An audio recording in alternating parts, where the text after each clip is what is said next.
আসসালামু আলাইকুম ওয়া রাহমাতুল্লাহি ওয়া বারাকাতুহু। বিসমিল্লাহ ওয়াল হামদুলিল্লাহ ওয়াস সালাতু ওয়াস সালামু আলা রাসূলিল্লাহ ওয়া বা'দ।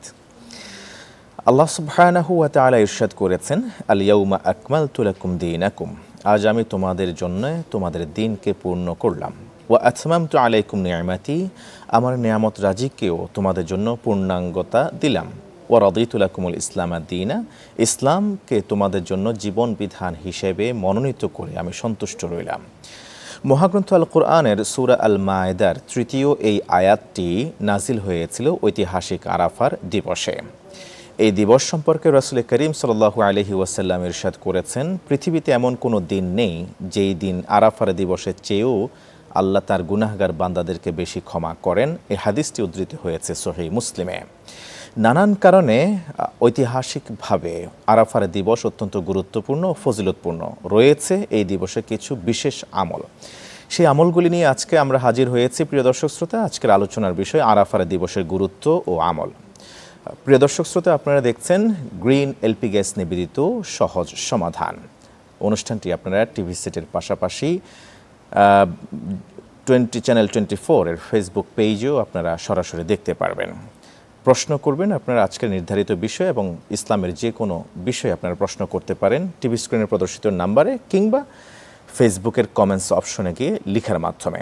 আপনাদের জিজ্ঞাসিত বিষয়াবলী, প্রশ্নাবলী এবং আজকে নির্ধারিত টপিকসের উপরে আলোচনা উপস্থাপন করবার জন্য আমন্ত্রণ জানিয়েছি বিদগ্ধ ইসলামিক স্কলারকে।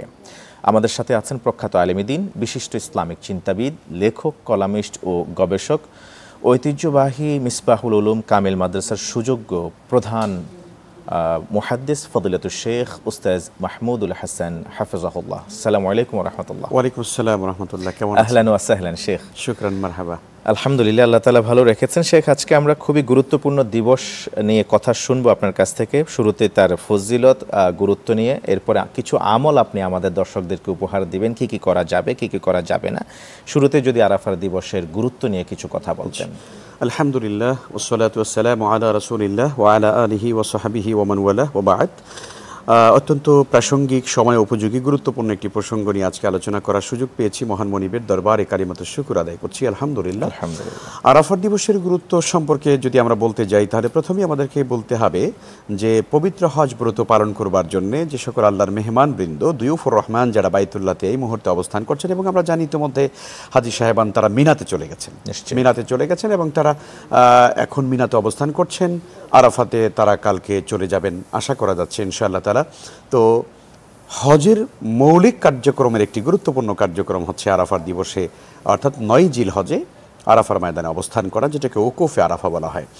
নবী করিম সাল্লাল্লাহু আলাইহি ওয়াসাল্লাম ইরশাদ করেছেন যে আল হাজ্জু আরাফা, মানে আরাফার দিবসে আরাফার ময়দানে 9 জিলহজে অবস্থান করাটাই হলো মূলত হজ। আমরা যদি এক কথায় কেউ জানতে চায় যে হজের মূল কার্যক্রমটা কোন জায়গায় বা কিভাবে, তাহলে আমরা বলবো যে আরাফার ময়দানে অবস্থান করা, ওকুফ করা, এটাই হলো হজের মৌলিক একটি কাজ এবং এটা 3টি ফরজের একটি গুরুত্বপূর্ণ ফরজ। তো এখানে আসলে মূলত হাজী সাহেবান কেন অবস্থান করছেন? আমরা জানি এই পৃথিবীতে যখন এই হজ যখন শুরু হয়, আল্লাহ তাআলা যখন হজের বিধান দেন, বিশেষ করে আমরা যারা হজ এখন পালন করি, সেটি তো নবীনা হযরতে ইব্রাহিম আলাইহিস সালাতু ওয়াস সালামের মাধ্যমে আনুষ্ঠানিকভাবে শুরু হয়েছে। আমরা জানি তিনি যখন বাইতুল্লাহ নির্মাণ করলেন, আল্লাহ তাআলা তাকে বললেন ওয়াআযযিন ফিন নাসি বিল হজ ইয়াতুকা রিজালান। অনেক লম্বা আয়াত। আল্লাহ বললেন যে তুমি মানুষদেরকে হজের জন্য আহ্বান করো, মানুষেরা পদব্রজে অথবা ক্ষীণকায় উটের উপরে চড়ে তারা বাইতুল্লাহর দিকে আসবে। তো সেই যে আহ্বান করেছেন ইব্রাহিম আলাইহিস সালাম, সেই আহ্বানে সাড়া দিয়ে, আল্লাহ তাআলার সেই আহ্বানে দাওয়াতে সাড়া দিয়ে আল্লাহর বান্দাগণ তারা লব্বাইক আল্লাহুম্মা লব্বাইক লব্বাইক লা শারীকা লাক লব্বাইক ইন্নাল হামদা ওয়ান নি'মাতা লাক ওয়াল মুলক লা শারীকা লাক, এই তালবিয়া ধ্বনি পড়তে পড়তে তারা আরাফার ময়দানে অবস্থান করেন, উপস্থিত হন। মূলত সেই পৃথিবীর শুরু থেকে হযরত আদম আলাইহিস সালাম থেকে শুরু করে আমাদের নবী পর্যন্ত, শুধু নয় কিয়ামত পর্যন্ত যত ঈমানদার বান্দারা আর বান্দিরা আসবেন, যারা হজ পালন করার জন্য যাবেন আল্লাহর ডাকে সাড়া দিয়ে, সবাই কিন্তু এই আরাফার ময়দানে অবস্থান করা এটা সবার জন্য জরুরি। দিনটি অত্যন্ত তাৎপর্যপূর্ণ, সময়টি অত্যন্ত মোবারক, যেহেতু এই সময়টি আসলে মূলত হাজী সাহেবদের মানে হজের মূল কার্যক্রম। সেখানে আমরা জানি হাদি সাহেবান প্রত্যেকে নিজ নিজ তাঁবুতে অবস্থান করেন, জিকির আজকার করতে থাকেন, তাওবা ইস্তেগফার করতে থাকেন। আর আরাফার ময়দানে অবস্থিত মসজিদে নামেরা থেকে সেখানে জোহরের সালাতের আগে খুতবা দেওয়া হয়ে থাকে এবং খুতবার পরে জোহর এবং আসরের সালাত একসঙ্গে আদায় করা হয়ে থাকে। মূলত এই খুতবার ভেতরে মানব জাতির জন্য, মুসলিম উম্মার জন্য অনেক গুরুত্বপূর্ণ কিছু মেসেজ সেখানে দেয়া হয়, যেখান থেকে আমরা আমাদের ব্যক্তিগত, পারিবারিক, আর্থসামাজিক, রাজনৈতিক, অর্থনৈতিক এবং আন্তর্জাতিক পরিমণ্ডলে আমাদের উম্মার জন্য কি করণীয় আছে সেই নির্দেশগুলো আমরা সেখানে আমরা জানতে পারি। আমরা খুব গুরুত্বপূর্ণ আলোচনা শুনবো ইনশাআল্লাহ তাআলা। একজন দর্শককে যুক্ত করে নিচ্ছে সে। আসসালামু আলাইকুম ওয়া রাহমাতুল্লাহ। দর্শক পরিচয় দিন, কোন বিষয়ে জানতে চান? হ্যাঁ, আসসালামু আলাইকুম ওয়া রাহমাতুল্লাহি ওয়া বারাকাতুহু। ওয়া আলাইকুম আসসালাম।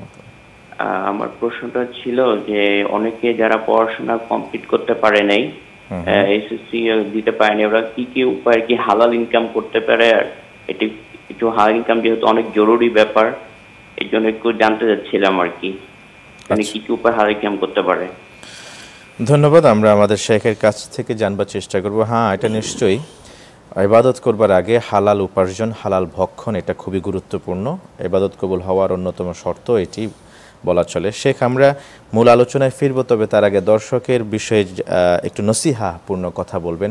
যারা পড়াশোনা কমপ্লিট করতে পারেন নাই তাদের তো উপার্জনের দরকার হয়ে থাকে, এখন তারা হালাল কোন কোন মাধ্যমে উপার্জন করতে পারে? অনেক ধন্যবাদ, শুকরিয়া। আমি প্রথমে তো ভাইকে মোবারকবাদ জানাই, যিনি পড়াশোনা করা অবস্থায়, শিক্ষা গ্রহণ অবস্থায় তিনি হালাল ইনকাম করবার জন্য চিন্তা করেছেন। হ্যাঁ, সত্যিকারই আমাদের প্রত্যেক ইমানদার মুসলিমের জন্য এটাই চিন্তা করা উচিত যে আমি আমার আল্লাহর বিরাগ ভাজন যাতে না হয়, আল্লাহর অসন্তুষ্টি যেন আমার উপর না আসে, আর আমি যা জীবনে করি সব কিছু যেন আল্লাহ তাআলা কবুল করেন, সে কারণে আমার পূর্ব শর্ত হচ্ছে হালাল ইনকাম। কারণ হাদিসের রাসূল সাল্লাল্লাহু আলাইহি ওয়াসাল্লাম বলেছেন, তলাবু কাসবিল হালালি ফরিদাতুন বাদাল ফরিদা। পৃথিবীতে যত ফরজ রয়েছে, নামাজ, রোজা, হজ, যাকাত, সকল ফরজের চাইতে বড় ফরজ, অন্যতম গুরুত্বপূর্ণ ফরজ হচ্ছে হালাল ইনকাম করা। কারণ আমরা জানি না আল্লাহ তাইয়্যিবুন লা ইয়াকবালু ইল্লা তাইয়্যিবা, আল্লাহ তাআলা পবিত্র, আর তিনি পবিত্র ছাড়া, হালাল ছাড়া কোনো ইবাদত তিনি কবুল করেন না। হালাল রিজিক আমাদেরকে গ্রহণ করতে হবে। হাদিসের মধ্যে এই ব্যাপারটা আরও সুন্দর করে বলা হয়েছে যে কোনো ব্যক্তি হালাল ইনকাম ছাড়া ইবাদত করলে সেটি কবুল হয় না। যেমন একটি বিখ্যাত হাদিস, লম্বা ইবারত আমরা সংক্ষেপে বলছি, নবীজি বলছেন, যাকার রাজুল ইউতিলু সাফার, একজন লোক লম্বা সফর করেছে, আশা আসা একবারা, লোকটির চেহারা ধুলোমলিন হয়ে গিয়েছে, চুলগুলো এলোমেলো কেসে সে বাইতুল্লাহর কাছে গিয়ে হাজির হয়ে বলছে, ইয়া রাব, ইয়া রাব, আমার দোয়া কবুল করো, আমি অসহায়, আমার সব হারিয়ে গিয়েছে, আমার সামান হারিয়ে গিয়েছে, আমি নিঃস্ব হয়ে গিয়েছি। তো রাসূল সাল্লাল্লাহু আলাইহি ওয়াসাল্লাম বলছেন যে কি করে তার দোয়া কবুল হবে? ওয়া মাতআমুহু হারাম ওয়া মাশরাবুহু হারাম ওয়া মালবাসুহু হারাম ওয়া গুযিয়া বিল হারাম ফাআন্না ইউস্তাজাবু লাহু ফাআন্না ইউস্তাজাবু লিযালিক, যে এই ব্যক্তি যা পান করেছে তা হারাম, যা পড়েছে তা হারাম, যা খেয়েছে তা হারাম, কি করে তার দোয়া আল্লাহর কাছে কবুল হবে? সুতরাং সকল ইবাদতের আগে অবশ্যই আমাদেরকে হালাল গিজা খেতে হবে। ভাইকে ধন্যবাদ জানাই যে তার ভেতরে এহসাস বা অনুভূতি চলে এসেছে। তো আপনি শিক্ষা অবস্থায় নিশ্চয়ই পার্ট টাইমে আপনি কিছু কাজ করতে পারেন। আমরা জানি যারা লেখাপড়া করে তারা অবসর সময়ে, বিকেল টাইমে, রাতের টাইমে অনেকেই বিভিন্ন কাজ করেন। কেউ কেউ হোটেলে সময় দেন, কেউ কেউ বিভিন্ন আপনার বিভিন্ন পার্ট টাইম জব করেন, বিভিন্ন ফার্মে কাজ করেন, তাই না? এগুলোতে আপনি সময় দিতে পারেন, যেগুলো কাজটা হালাল। ওই কাজটা যদি হালাল হয় তাহলে সেটা ইনশাআল্লাহ তাআলা আপনার জন্য অনেক বরকত নিয়ে আসবে, আমরা আশা করি। আর আল্লাহর কাছে সাহায্য চাইতে থাকেন। আল্লাহকে ভয় করলে, আল্লাহকে তাকওয়া অবলম্বন করে চললে, যথার্থভাবে আল্লাহকে যদি আমরা ভয় করতে পারি, আল্লাহ রিজিকের সন্ধান করে দিবেন। কোরআনে কারীম আল্লাহ বলছেন, ওয়া মাইয়াত্তাকিল্লাহা ইয়াজআল লাহু মাখরাজা ওয়া ইয়ারযুকুহু মিন হাইসু লা ইয়াহতাসিব। আল্লাহ বলছেন যে আল্লাহকে ভয় করে, আল্লাহ তার জন্য একটা এক্সিট রুট তৈরি করে দেন, একটা সুন্দর রাস্তা তৈরি করে দেন, এবং সে বুঝতেও পারে না, অনুভবও করতে পারে না কোত্থেকে তার জন্য আল্লাহ রিজিকের ব্যবস্থা করে। আল্লাহু আকবার। আল্লাহ তাআলা তৌফিক। উত্তম নসিহা দিয়েছেন শেখ, জাযাকাল্লাহু খাইরান। আমাদের একজন দর্শক যুক্ত আছেন, মিহাদুল ইসলাম আলফি, তিনি জানতে চেয়েছেন, প্রশ্নটি আজকে আমাদের নির্ধারিত বিষয়ের সাথে খুবই পরিপূরক, এই জন্য আমরা প্রশ্নটি নিচ্ছি, আরাফার দিন বাংলাদেশে কবে হবে? এটা বড় ইখতিলাফের বিষয়। প্রথমত আমরা ইখতিলাফ বা প্রান্তিকে যাব না। প্রথম কথা হচ্ছে যে সত্যিকারে আরাফার দিবস যেটা, কেমন? আরাফার দিবস তো হাজিদের সঙ্গে সম্পৃক্ত। যারা বাইতুল্লাহ গিয়েছেন, হজ ব্রত পালন করছেন, এবং যারা ৯ জিলহজে আরাফার দিবসে অবস্থান করবেন, যেটি তাদের হজের মৌলিক একটি ফরজ কাজ। তো কাজী আরাফার দিবস বলতে আমরা যেটা বুঝি সেটি হচ্ছে পবিত্র বাইতুল্লাহর হিসাবে 9 জিলহজ অর্থাৎ আগামীকালকে যেটি তারা আরাফার ময়দানে অবস্থান করবেন। হ্যাঁ, আমরা যারা এখন বাইতুল্লাহর বাহিরে আছি, আরবের বাহিরে আমরা যারা আছি, আমাদের জন্য তো আরাফার দিবস যদি আপনি বলেন 9 জিলহজ, তাহলে আমাদের দেশে 9 তারিখ যেদিন সেদিন হয় আরাফার, 9 জিলহজ তারিখে আমাদের দেশে আরাফার দিবস। কিন্তু বাস্তবিক পক্ষে হচ্ছে যারা হজ করতে গিয়েছেন তারা কিন্তু আগের দিন তারা আরাফার ময়দানে অবস্থান করে ফেলেছেন, তাই না? তো সেই হিসাবে ব্যাপারটা আপেক্ষিক, এ নিয়ে আমাদের ভেতরে বেশ ইখতিলাফ আছে যে আমরা কি রোজা পালন করব হাদি সাহেবদের সঙ্গে মিলিয়ে, নাকি আমরা আমাদের তারিখ দেখে এখানে হিসাব করব বা রোজা রাখবো। এ ব্যাপারে দুটো মতই আছে। হাদিসের মধ্যে বলা হয়েছে সিয়ামু ইয়াউমি আরাফা বা সৌমু ইয়াউমি আরাফা আহতাসিবু আলাল্লাহি আইয়ুকাফিরা সানাতাল্লাতী ক্বাবলা সানাতাল্লাতী বাদা, যে আরাফার দিবসের রোজা। তো কাজী হাজি সাহেবরা যেই দিন আরাফায় অবস্থান করেন 9 জিলহজ, সেই দিনই আমরা যদি রোজা পালন করি তাহলে এটির উপরে ভালো আমল হবে বলে আমরা মনে করি। আবার যদি আপনি আরাফার দিবস যেহেতু 9 জিলহজ, আপনি চাঁদ দেখে সেটা গণনা করবেন, সেই হিসাবে আমাদের মাতলা অনুসারে, মাতালে অনুসারে আমাদের দেশে আমাদের অঞ্চলে যখন 9 জিলহজ হবে সেই দিনও কিন্তু আপনি রোজা পালন করতে পারেন। তো কাজেই ইখতিলাফ না করে, মতবিরোধ না করে দুটো রোজা আপনি পালন করার অসুবিধা নেই। কারণ আমরা তো জানি 9 জিলহজ পর্যন্ত সিয়াম পালন করার তো একটি ফজিলতের কথা তো হাদিসের মধ্যে বলাই আছে। তো কাজেই আপনি সৌদি আরবে বা আরাফার দিবসের হাজি সাহেবদের সঙ্গে মিলিয়ে একটি রোজা পালন করুন, তাহলে মূল আমলটাও হয়ে গেল। আমাদের নিজেদের অবস্থান অনুসারে 9 জিলহজ যেদিন, সেটিও আপনি চাইলে পালন করতে পারেন। খুবই সুন্দর, খুবই সুন্দরভাবে আপনি জবাব দিয়েছেন শেখ। ইনশাআল্লাহ তাআলা আমরা আরাফার দিবসের আমলগুলির মধ্যে একটি আমল দর্শকের প্রশ্নের আলোকে জানতে পারলাম, সেদিন সিয়াম সাধনা করা। আর কি কি আমল আছে ইনশাআল্লাহ তাআলা আমরা একটা বিরতি থেকে ফিরে এসে জানবার চেষ্টা করব। প্রিয় দর্শক শ্রোতা, আপনারা দেখছেন গ্রিন এলপি গ্যাস নিবেদিত সহজ সমাধান। নিচ্ছি বিজ্ঞাপন বিরতি, ফিরবো ইনশাআল্লাহ তাআলা মূল আলোচনায়। প্রিয় অনুষ্ঠানের সাথেই থাকুন। আসসালামু আলাইকুম ওয়া রাহমাতুল্লাহি ওয়া বারাকাতুহু। স্বাগত আরও একবারের মতো। প্রিয় দর্শক শ্রোতা, আপনারা দেখছেন গ্রিন এলপি গ্যাস নিবেদিত সহজ সমাধান। আজকের আলোচনার বিষয় আরাফার দিবসের গুরুত্ব ও আমল। গুরুত্বপূর্ণ এই বিষয় এবং আপনাদের জিজ্ঞাসিত প্রশ্নাবলীর যুগোপযোগী ও কোরআন সুন্নাহ ভিত্তিক জবাব উপস্থাপন করছেন ফদিলাতুল উস্তাজ শেখ মাহমুদুল হাসান হাফিজাহুল্লাহ। স্বাগত শেখ আরেকবার মতো। আমরা আরাফার দিবসের তাৎপর্য, গুরুত্ব সম্পর্কে যথেষ্ট জেনেছি আপনার কাছ থেকে আলহামদুলিল্লাহ, এবং দর্শকের প্রশ্নের আলোকে আমরা আরাফার দিবসের একটি গুরুত্বপূর্ণ আমল সিয়াম সম্পর্কে জেনেছি। আর কি কি আমল আমরা এই দিবসে করতে পারি? অনেক ধন্যবাদ।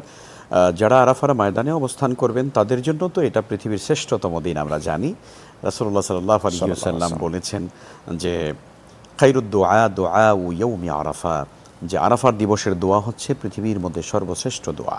ওয়া খায়রু মা কুলতু আনা ওয়ান নাবিয়্যুনা মিন ক্বাবলি, আর আমি এবং আমার পূর্বের সকল নবী এবং আম্বিয়া আলাইহিমুস সালামগণ তারা এই আরাফার দিবসে আরাফার ময়দানে আমরা যেটা বলেছি বা সকলে যেটা আমল করেছেন সেটি হচ্ছে লা ইলাহা ইল্লাল্লাহ ওয়াহদাহু লা শারীকা লাহু লাহুল মুলকু ওয়া লাহুল হামদু ওয়া আলা কুল্লি শাইইন কাদির। তাহলে দোয়া অন্যতম একটি আমল হচ্ছে আরাফার দিবসে বেশি বেশি করে দোয়া করা।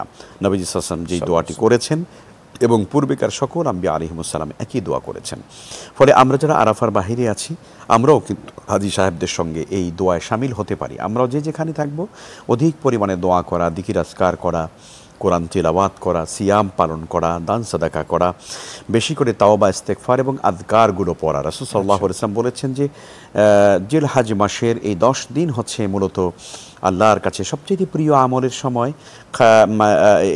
মা মিন আইয়ামিন আল আমালুস সালিহু ফীহিন্না আহাব্বু ইলাল্লাহি মিন হাযিহিল আইয়াম, যে জিলহজ মাসের এই 10 দিনের আমল আল্লাহর কাছে সবচেয়ে প্রিয় অন্য যে কোনো দিবসের আমলের চাইতে। নবীজি বলেছেন ফাআকসিরু ফীহিন্না মিনাত তাসবিহ ওয়াত তাহলিল ওয়াত তাহমিদ ওয়াত তাকবীর, এই দিবসগুলোতে তোমরা অধিক পরিমাণে তাসবিহ পড়ো, সুবহানাল্লাহ ওয়াত তাহমিদ আলহামদুলিল্লাহ ওয়াত তাহলিল লা ইলাহা ইল্লাল্লাহ ওয়াত তাকবীর আল্লাহু আকবার, এই কালেমাগুলো তোমরা অধিক পরিমাণে আমল করো। ফলে আমরা আরাফার দিবসে যে যেখানে আছি অধিক পরিমাণে তাকবীর বলা, তাসবিহগুলো আদায় করার এই আমলগুলো আমরা করতে পারি। সবচেয়ে গুরুত্বপূর্ণ ব্যাপার হচ্ছে যে আরাফার দিবসে যখন হাজি সাহেবান লাব্বাইক লাব্বাইক বলে তারা আল্লাহর রেজামন্দি অর্জন করছেন, এবং এই আরাফার চত্বরে যারা আছেন, বাউন্ডারির ভেতরে যারা আছেন, শুভ্র কাপড় পরে এলোমেলো চুল নিয়ে তারা খুবই দিনহীন অবস্থায় আল্লাহর কাছে হাজির হয়েছেন।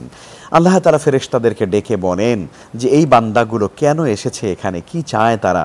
ফেরেশতারা বলেন, আল্লাহ তাআলা এই বান্দারা আপনার কাছে রেজামন্দি চায়, তারা আপনাকে ভয় করে, আপনার ভালোবাসা চায়, জাহান্নাম থেকে মুক্তি চায়, জান্নাতে তারা যেতে চায়।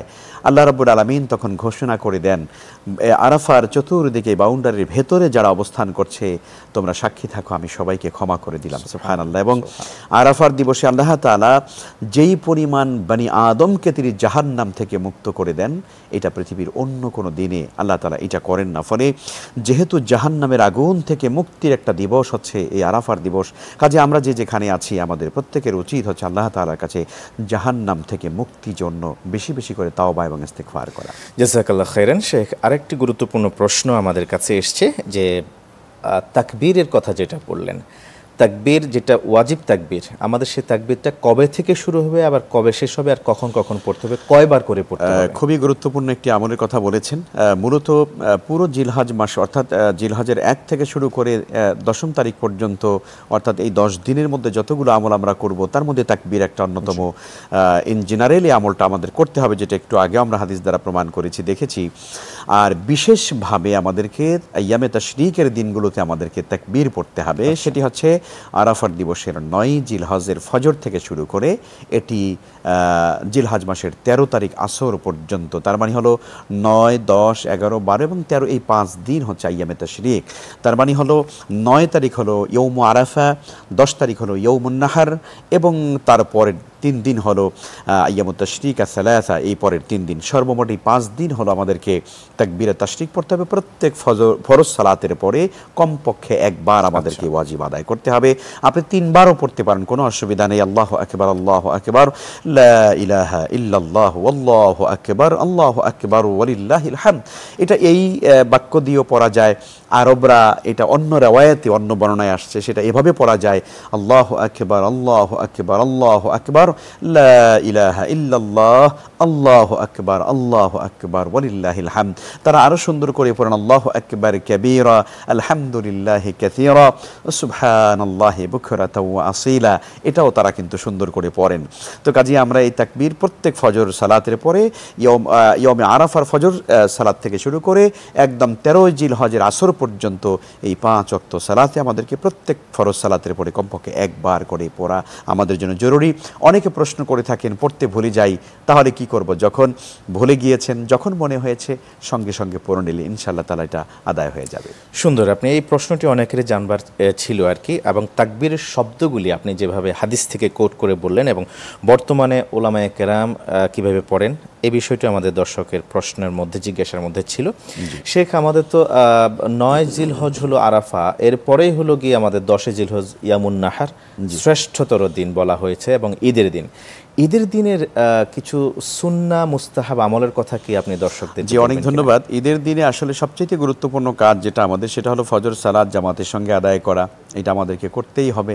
আমি শুধুমাত্র ঈদের নামাজ পড়তে যাব, কিন্তু ফজর সালাত আমার জামাতে হয়নি, এটা খুবই কষ্টকর একটা ব্যাপার। একজন ইমানদার তো এটা করতেই পারেন না। তিনি ফজর সালাত জামাতের সঙ্গে আদায় করবেন, দ্রুততম সময়ের মধ্যে পবিত্র হয়ে নেবেন। আরবরা যদিও তারা ফজর সালাতের আগেই তারা পবিত্র হয়ে নেন, এবং তারা ফজর সালাতের পরে যার যার জায়গায় বসে থাকেন, তাসবিহ তাহলিল করেন। সূর্যোদয়ের পরই তারা কিন্তু ঈদুল আজহার নামাজ তারা পড়ে ফেলেন। কিন্তু আমাদের দেশে সেটা একটু কম হয়। আমরা ফজর সালাত পড়ে বাসায় চলে আসি, গোসল করি, পবিত্র হই, সুন্দর পোশাক পরিধান করা, সুগন্ধি ব্যবহার করা, এবং ঈদুল আজহার দিনে কিছু না খেয়ে ঈদগাহে যাওয়া, এক পথ দিয়ে যাওয়ার সময় তাকবীর বলতে বলতে যাওয়া, অন্য পথে আসার চেষ্টা করা, ঈদের ময়দানে গিয়ে তারপরে সালাত আদায় করা, এরপরে খুতবায় শামিল হওয়া, দোয়ায় শামিল হওয়া, পারস্পরিক সম্প্রীতি এবং ভালোবাসার মধ্যে শামিল হওয়া, এই কাজগুলো আমাদের জন্য ঈদের দিনের সুন্নাহ। অনেক অনেক ধন্যবাদ জানাচ্ছি আপনি সংক্ষেপে ঈদের দিনের মুস্তাহাব এবং সুন্নাহ আমলগুলি তুলে ধরার জন্য। জাযাকাল্লাহ খাইর। বারাকাল্লাহ ফিকুম। প্রিয় দর্শক শ্রোতা, আপনারা এতক্ষণ পর্যন্ত দেখছিলেন গ্রিন এলপি গ্যাস নিবেদিত সহজ সমাধান। আজ এই পর্যন্তই। পরবর্তী পর্ব দেখার উদাত্ত আহ্বান জানিয়ে আমি হিদায়াতুল্লাহ আজকের মতো বিদায় নিচ্ছি। সুবহানাকাল্লাহুম্মা ওয়া বিহামদিকা আশহাদু আল্লা ইলাহা ইল্লা আনত, আস্তাগফিরুকা ওয়া আতুবু ইলাইক। ওয়াসসালামু আলাইকুম ওয়া রাহমাতুল্লাহি ওয়া বারাকাতুহু।